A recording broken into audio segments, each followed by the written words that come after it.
Hi, welcome to Sherin's kitchen. இன்றைக்கி நம்ம கிச்சனில் ஒரு வெரைட்டி ரைஸ் ரெசிபி தான் பண்ண போகிறோம். அதுவும் ஸ்கூல் காலேஜெலாம் எடுத்துகிட்டு போகிறதுக்கு ரொம்ப ஈஸியாக இருக்கக்கூடிய ஒரு ரைஸ் ரெசிபி தான் பண்ண போகிறோம். 5 நாளைக்கு 5 விதமான வெரைட்டி ரைஸ் பண்ண போகிறோம். இப்போ நம்ம திங்கள்லேருந்து வெள்ளி வரைக்கும் என்னடா செய்கிறது அப்படின்னு யோசிப்போம், என்ன சாப்பாடு செய்கிறது. ஏன்னா டிஃபன் பாக்ஸ் கொடுத்து விடுறதே பார்த்திங்கன்னா நம்ம ஏதாவது வெரைட்டி ரைஸாக கொடுத்து விடணும் அப்படின்னு தான் எதிர்பார்ப்போம் இல்லையா. ஏன்னா பசங்க போய் சாப்பாடு குழம்பெல்லாம் ஊற்றி சாப்பிட்றதுக்கு சங்கடப்படுவாங்கன்னு சொல்லிட்டு அந்த மாதிரி நேரத்தில் இன்றைக்கி நம்ம செய்ய போகிற இந்த ரைஸ் எல்லாருக்கும் ரொம்ப யூஸ்ஃபுல்லாக இருக்கும். குழந்தைங்களும் ரொம்ப விரும்பி சாப்பிடுவாங்க. அந்த மாதிரியான ரைஸ் தான் பண்ண போகிறோம் இன்றைக்கி நம்ம கிச்சனில். வாங்க அந்த ரைஸ் என்னென்ன எப்படி பண்ணுறோம் அப்படிங்கிறத பார்க்கலாம். திங்கக்கிழமைக்கான லஞ்ச் பாக்ஸ் ரெசிபி வாங்க பார்க்கலாம். இந்த டம்ளரில் 1 டம்ளர் பாசுமதி அரிசி ஊற வச்சுருக்கேன். ஒரு 20 நிமிஷம் கிட்ட ஊறிட்டுருக்கு. இப்போ இதை வேக வச்சிடலாம். ஒரு பாத்திரம் வச்சு தண்ணி ஊற்றிக்கலாம். தண்ணி கொதிக்கட்டும். அதுக்கப்புறம் அரிசி சேர்த்துக்கலாம். தண்ணி நல்லா கொதிக்க ஆரம்பிச்சிருச்சு. இதில் அரிசியை சேர்த்துடலாம்.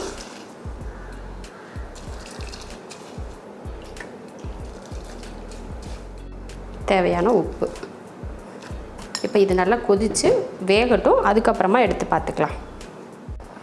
அரிசி வேக வச்சு ஒரு 5 நிமிஷம் ஆயிடுச்சு. அரிசி பார்த்திங்கன்னா நல்லா வெந்திருக்கு. பார்த்திங்களா, இதுக்கு மேலே வேக வைக்கக்கூடாது. நல்லா அந்த ஒரு 3/4 பக்குவத்துக்கு இருக்கிற மாதிரி தான் வேக வச்சுக்கணும். ஒரு 5 நிமிஷம் கூட அதிகம்தான். ஒரு 3 நிமிஷம் கூட நீங்கள் வேக வச்சுக்கிட்டிங்கன்னா போதும். ஒவ்வொரு அரிசி 5 நிமிஷம் ஆகும். ஒவ்வொரு அரிசி 3 நிமிஷத்துலேயே நல்லா வெந்து வந்துடும். தண்ணியை வடிச்சிட்டு ரைஸை தனியாக எடுத்து வச்சிடலாம். அடுப்பை ஆஃப் பண்ணிவிட்டேன். இப்போ இதை வடித்து எடுத்துக்கலாம்.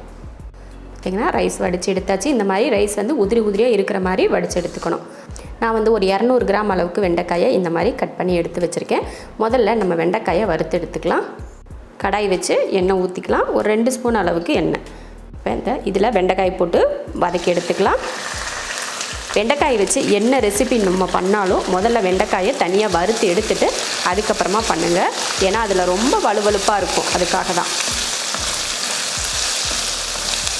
இந்த வலுவலுப்பு போகிற வரைக்கும் இதை வறுத்து எடுத்துக்கலாம்.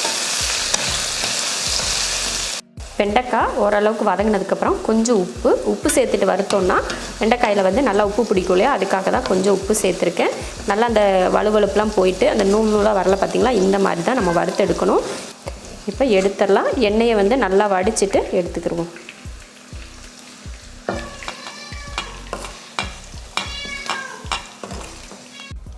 வெண்டைக்காய் வறுத்து எடுத்தாச்சு.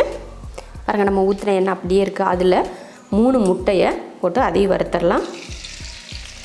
இதுலேயும் கொஞ்சம் உப்பு.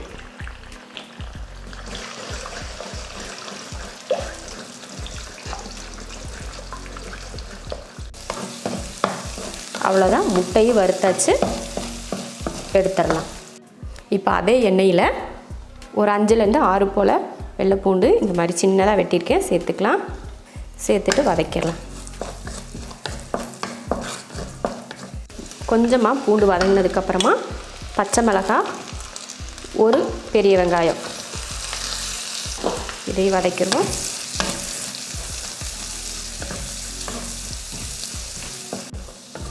வெங்காயம் கொஞ்சம் வதங்கி வரட்டும். அதுக்கப்புறமா மற்றதெல்லாம் சேர்த்துக்கலாம்.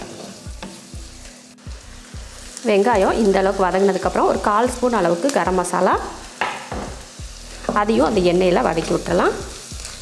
அவ்வளோதான். இந்த மாதிரி வதக்கினதுக்கப்புறம் இந்த எண்ணெயில் நம்ம வதக்கிறப்பவே இந்த கரம் மசாலாவோட பச்சை வாடை போயிடும். அடுத்து நம்ம வறுத்து வச்சுருக்க முட்டை,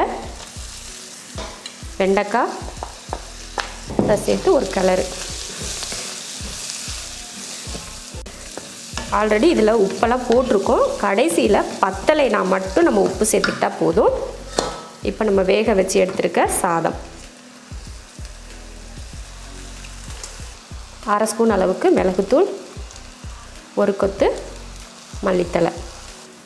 இப்போ இதை கிளறிடுவோம். அடுப்பை சிம்மில் வச்சுக்கணும். சிம்மில் வச்சுட்டு பொறுமையாக கிளறிக்கலாம்.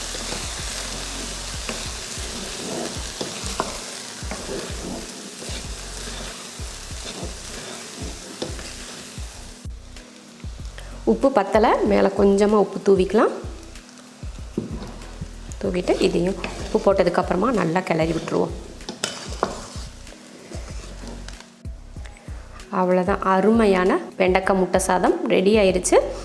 ரொம்ப டேஸ்டியாக இருக்கும். இந்த மாதிரி நம்ம வெண்டைக்காயும் முட்டையும் போட்டு நீங்கள் இந்த மாதிரி சாதம் பண்ணுறப்போ ரொம்ப நல்லாயிருக்கும் டேஸ்ட்டு. உங்களுக்கு இந்த லஞ்ச் பாக்ஸ்க்கெலாம் கொடுத்து விட்றதுக்கு ரொம்ப ஈஸியான ஒரு ரெசிபியும் கூட. ஆஃப் பண்ணிவிட்டேன், இறக்கிக்கலாம். அடுத்ததாக பார்த்தீங்கன்னா செவ்வாய்க்கிழமைக்கான லஞ்ச் பாக்ஸ் ரெசிபி. குக்கர் வச்சு எண்ணெய் ஊற்றிக்கலாம். எண்ணெய் காஞ்சதுமே 2 துண்டு பட்டை, 2 அன்னாச்சிப்பூ, 3 கிராம்பு, 3 ஏலக்காய், பிரிஞ்சி இலை, அடுத்து பெரிய வெங்காயம்,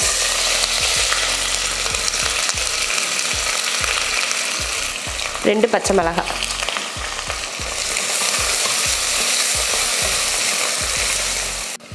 வெங்காயம் நல்லா கலர் மாதிரி வதங்கிடுச்சு. இந்த டைமில் இதில் கொஞ்சம் புதினா மல்லித்தலை கொஞ்சமாக சேர்த்துக்கிட்டால் போதும். அடுத்து 2 தக்காளி இது நல்லா வதக்கிடுவோம்.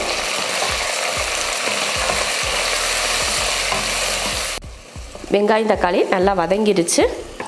அடுத்து இஞ்சி பூண்டு பேஸ்ட் 1, 1.5 இதில் 1.5 ஸ்பூன் இஞ்சி பூண்டு பேஸ்ட் போட்டிருக்கேன். அதையும் வதக்கிடுவோம்.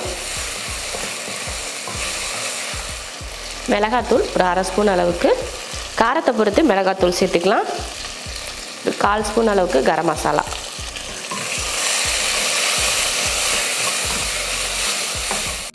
அடுத்து ஒரு 100 கிராம் அளவுக்கு பட்டாணியை ஊற வச்சு வேக வச்சு எடுத்திருக்கேன், அதையும் சேர்த்துக்கலாம். ஒரு 1/4 லெமன் புழிஞ்சிக்கலாம். ஒரு 2 ஸ்பூன் அளவுக்கு தயிர். இதை கலந்துருவோம்.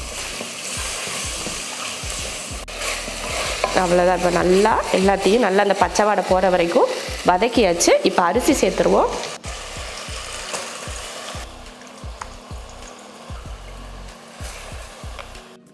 அரிசி போட்டு அரிசியை வந்து நல்லா வதக்கி விட்டுறலாம்.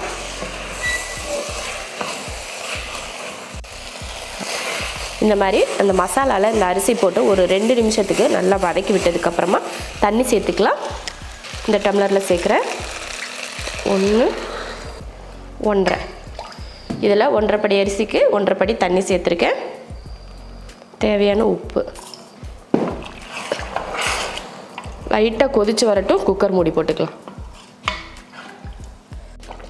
நல்லா கொதிக்க ஆரம்பிச்சிருச்சு. இப்போ குக்கர் மூடி போட்டுடலாம். 2 விசில் விட்டு ஆஃப் பண்ணிக்கலாம். இப்போ ரைஸ் வந்து ஸ்டீமெல்லாம் இறங்கிருச்சு. இப்போ எடுத்து பார்க்கலாம். சூப்பராக வந்திருக்கு பாருங்கள். தண்ணியோட அளவு இந்த அளவுக்கு ஊற்றினா தான் ரைஸ் வந்து குலையாமல் இருக்கும். அதே சமயம் ரைஸ் பார்த்திங்கன்னா நல்லா வெந்திருக்கு பாருங்கள். அருமையான பட்டாணி சாதம் ரெடி ஆயிடுச்சு. அடுத்ததாக பார்த்திங்கன்னா புதன்கிழமைக்கான லஞ்ச் பாக்ஸ் ரெசிபி. சாதம் பார்த்திங்கன்னா இந்த மாதிரி நல்லா குலையாமல் நல்லா உதிரி உதிரியாக வேக வச்சு எடுத்திருக்கேன். நீங்கள் இந்த நம்ம நார்மலாக எப்போயுமே சாப்பாடு பண்ணுற அரிசிக்கு பதில் பாசுமதி இந்த மாதிரி சீரக சம்பா எதுனாலும் நீங்கள் வேக வச்சு எடுத்துக்கலாம். நான் வந்து எப்போயுமே நம்ம வீட்டில் சாப்பாடு பண்ணுவோம் இல்லையா, அந்த அரிசி தான் நல்லா உதிரி உதிரியாக வேக வச்சு எடுத்து வச்சுருக்கேன். ஸ்டவ் ஆன் பண்ணி ஒரு கடாய் வச்சாச்சு. கடாய் வச்சுட்டு எண்ணெய் ஊற்றிக்கலாம். எண்ணெய் காஞ்சதுமே கடுகு வந்து கொஞ்சம் சீரகம், அடுத்து சின்ன வெங்காயம் சேர்த்துடலாம். அடுத்து ஒரு 5 போல் வெள்ளை பூண்டு இது போல் தட்டி எடுத்துருக்கேன், அதையும் சேர்த்துடலாம். கொஞ்சம் கருவேப்பிலை.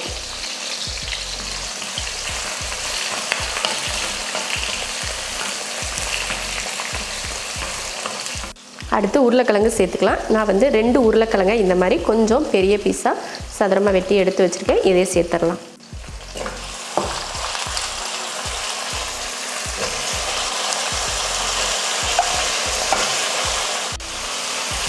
கொஞ்சம் மஞ்சள் தூள், 1/2 ஸ்பூன் அளவுக்கு மிளகாத்தூள், மல்லித்தூள் 1 ஸ்பூன். இது கூடவே தேவையான உப்பு கூட கொஞ்சம் சேர்த்துக்கலாம். அப்போ தான் காயில் வந்து ஒரு கிழங்குல வந்து அப்போ தான் உப்பு பிடிச்சி வேகும் இல்லையா, அதனால் முன்னாடியே நம்ம உப்பு சேர்த்துக்கலாம்.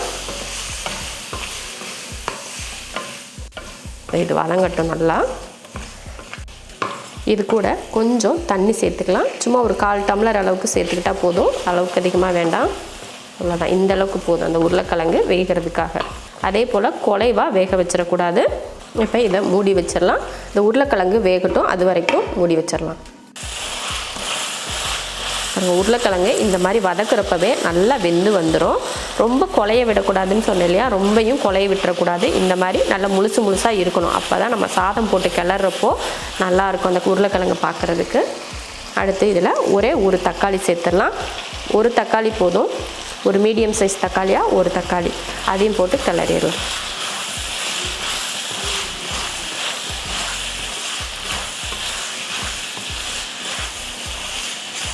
இதையும் ஒரு 2 நிமிஷத்துக்கு வேக வச்சுக்கலாம். ஒரு 2 நிமிஷம் நல்லா பார்த்திங்கன்னா அந்த தக்காளி போட்டதுக்கப்புறமா வேக வச்சாச்சு. அந்த தக்காளியும் நல்லா வெந்துருச்சு. தக்காளி வந்து நல்லா குலைவாக மசியணும் அப்படிங்கிறதுலாம் இல்லை. அந்த தக்காளி முழுசாக இருந்தாலே நல்லா தான் இருக்கும். இப்போ இந்த டைமில் நம்ம ரைஸ் போட்டு கிளறிக்கலாம். இந்த டைமில் உப்பு பத்தலைன்னா நீங்கள் உப்பு சேர்த்துட்டு அதுக்கப்புறமா சாதத்தை சேர்த்துக்கலாம்.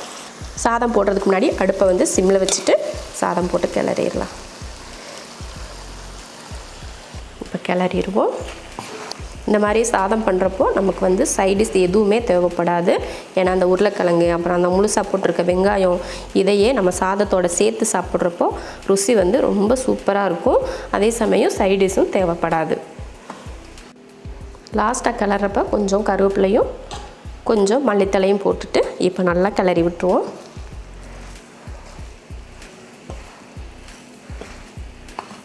அவ்வளோதான் பாருங்கள், சூப்பரான ஒரு உருளைக்கிழங்கு சாதம் ரெடி ஆயிடுச்சு. இந்த மாதிரி நீங்கள் சாதம் பண்ணிங்கன்னா ரொம்ப நல்லாயிருக்கும். வியாழக்கிழமைக்கான லஞ்ச் பாக்ஸ் ரெசிபி. நான் 2 பேர் சாப்பிடக்கூடிய அளவுக்கு சாதம் எடுத்து வச்சுருக்கேன். இப்போ இதுக்கு தேவையானதெல்லாம் வறுத்து அரைச்சிட்டு அதுக்கப்புறமா தாளிச்சிக்கலாம். முதல்ல வேர்க்கடலை சாதத்துக்கு வேர்க்கடலை வறுத்து எடுத்துக்கலாம். 2 ஸ்பூன் அளவுக்கு வேர்க்கடலை எடுத்திருக்கேன். நான் வந்து 2லேருந்து 3 பேர் சாப்பிடக்கூடிய அளவில் தான் நம்ம பண்ண போகிறோம். அதனால் ஒரு 2 ஸ்பூன் அளவுக்கு வேர்க்கடலை, அது கூட 1/2 ஸ்பூன் சீரகம், ஒரு 1/2 ஸ்பூன் அளவுக்கு மல்லி, 3 வரமிளகாய், இது கூட ஒரு கொத்து கருவேப்பிலையை சேர்த்துக்கலாம். சேர்த்துட்டு இதை வறுத்துடலாம். இப்போ வறுத்தாச்சு. இப்போ இதை ஒரு பாத்திரத்தில் மாற்றிடலாம். இது வந்து ஆற வச்சுட்டு அதுக்கப்புறமா நம்ம பவுட்ரு பண்ணிக்கலாம். நல்லா ஆறிடுச்சு, அரைச்சிக்கலாம்.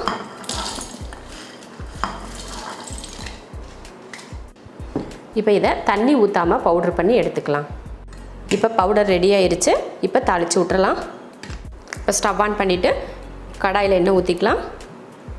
எண்ணெய் காஞ்சதுமே கொஞ்சம் கடுகு உளுந்து, 1 ஸ்பூன் உளுந்து, 1 ஸ்பூன் கடலைப்பருப்பு. இது நல்லா அந்த கடுகு பொரியறதுக்கும் இந்த பருப்புங்கள்லாம் பொன்னிறமாக மாறுறதுக்கும் டைம் வந்து சரியாக இருக்கும். அதனால தான் எல்லாத்தையும் ஒன்றாவே சேர்த்துட்டேன். கடுகு பொரிஞ்சு பருப்பு பொன்னிறமாக மாறிடுச்சு. இப்போ கருவேப்பிலை சேர்த்துடலாம். அடுத்து வேர்க்கடலை 1 ஸ்பூன் அளவுக்கு. வேர்க்கடலை சேர்த்தப்போ கொஞ்சம் பெருங்காயத்தூள் சேர்த்துட்டு வதக்கி விட்டுலாம். இப்போ இதில் சாதம் போட்டுடலாம்.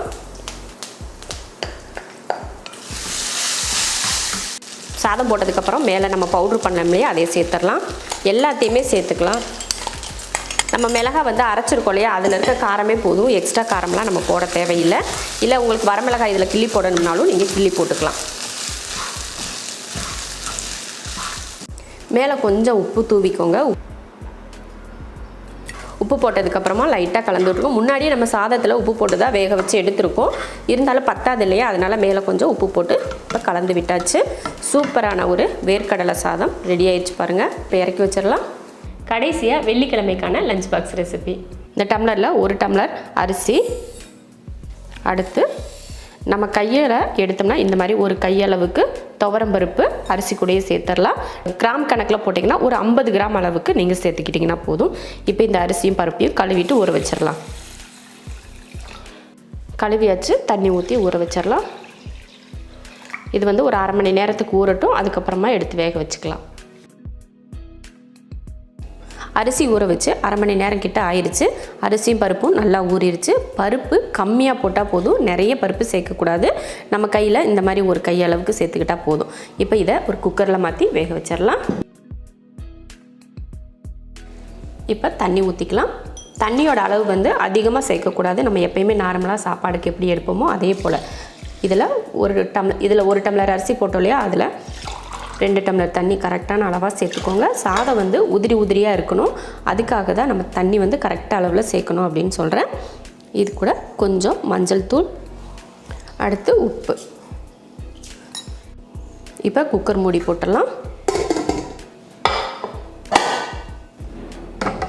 ஸ்டவ் ஆன் பண்ணி குக்கர் வச்சாச்சு. ஒரு 3 விசில் விட்டு ஆஃப் பண்ணிக்கலாம். இப்போ வந்து சாதம் வேக வச்சு நம்ம எடுத்தாச்சு. ஸ்டீம் நல்லா இறங்கிடுச்சு. இப்போ கிளறி விட்டு பார்ப்போம். இந்த மாதிரி தான் இருக்கணும், உதிரி உதிரியாக. நம்ம பருப்பு போட்டதே தெரியல பார்த்தீங்களா? நம்மளோட தக்காளி சாதத்துக்கு நல்ல டேஸ்ட்டு கொடுக்குறது இந்த துவரம் பருப்பு கொஞ்சமாக நம்ம சாதத்தில் போட்டு நம்ம செஞ்சோம்னா டேஸ்ட் வந்து அருமையாக இருக்கும். அதுக்காக தான் கொஞ்சம் துவரம் பருப்பு போட்டு இந்த மாதிரி நம்ம வேக வச்சுருக்கோம். சூப்பராக வெந்திருக்கு. சாதமும் நல்லா உதிரி உதிரியாக இருக்குது. இது கொஞ்சம் ஆறிட்டு இருக்கட்டும், அதுக்குள்ளேயே நம்ம தாளித்து விட்டுக்கலாம். சாதம் தாளிக்கிறதுக்கு ஸ்டவ் ஆன் பண்ணி ஒரு கடாயை வச்சிடலாம். அடுத்து எண்ணெய் காஞ்சதுமே கொஞ்சம் கடுகு, அடுத்து கொஞ்சம் சீரகம், ஒரு 2 ஸ்பூன் அளவுக்கு கடலைப்பருப்பு கொஞ்சம் பொன்னிறமாக வரட்டும். அதுக்கப்புறமா மற்றதை சேர்த்துக்கலாம். கொஞ்சம் கருவேப்பிலை, அப்புறம் ஒரு 4 போல் வரமிளகாயை முழுசாகவே சேர்த்துக்கலாம். அடுத்து 2 பெரிய வெங்காயத்தை சின்னதாக வெட்டியிருக்கேன். வெங்காயம் சேர்த்தாச்சு. அடுத்து ஒரு 5 போல் பூண்டு பல்லை இது போல் தட்டி எடுத்துருக்கேன், அதையும் சேர்த்துக்கலாம். சேர்த்துட்டு இதை நல்லா வதக்கி விட்றலாம். வெங்காயத்தை இந்த மாதிரி வதக்கிக்கிட்டால் போதும், ரொம்ப பொன்னிறமாலாம் வதக்கக்கூடாது. இந்த அளவுக்கு வதக்குனதுக்கப்புறம் பார்த்திங்கன்னா ஒரு 1/4 கிலோ தக்காளியை இது போல் சின்னதாக வெட்டியிருக்கேன், சேர்த்துக்கலாம்.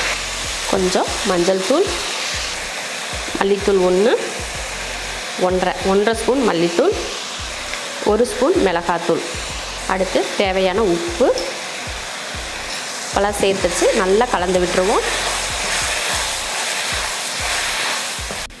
பாருங்கள், நல்லா கலந்து விட்டாச்சு. இந்த தக்காளியெல்லாம் நல்லா வதங்கி நல்லா அந்த தண்ணி விட்டு வெந்து எண்ணெய் பிரிஞ்சு வரும் பார்த்திங்களா? அந்த மாதிரி வர்ற வரைக்கும் இதை வதக்கி வேக வச்சுக்கலாம்.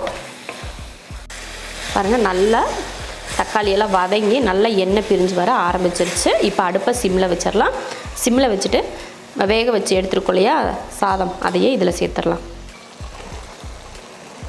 நல்லா இந்த மாதிரி உதிரி உதிரியாக இருந்தால் தான் நம்ம சாதம் வந்து வெரைட்டி ரைஸ்க்கெலாம் கிளறதுக்கு நல்லாயிருக்கும். இப்போ கலந்து விட்டுருவோம். அடுப்பை சிம்மில் வச்சுக்கணும். கிளறதுக்கு முன்னாடியே கொஞ்சம் கருவேப்பிலையும் மல்லித்தலையும் தூவிட்டு நம்ம கிளறி எடுத்துக்கலாம். இப்போ கிளறிடலாம்.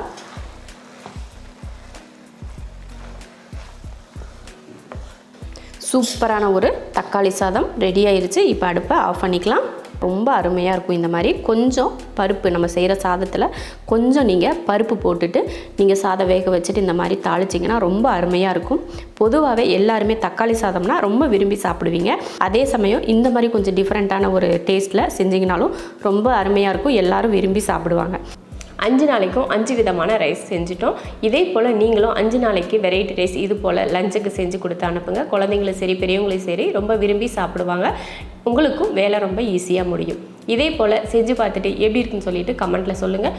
பிடிச்சிருந்தா லைக் பண்ணிவிட்டு ஷேர் பண்ணிவிட்டு நம்ம ஷெரின்ஸ் கிச்சன் சேனலை சப்ஸ்கிரைப் பண்ணி பக்கத்தில் இருக்க பெல் ஐக்கானை கிளிக் பண்ணி வச்சுக்கோங்க.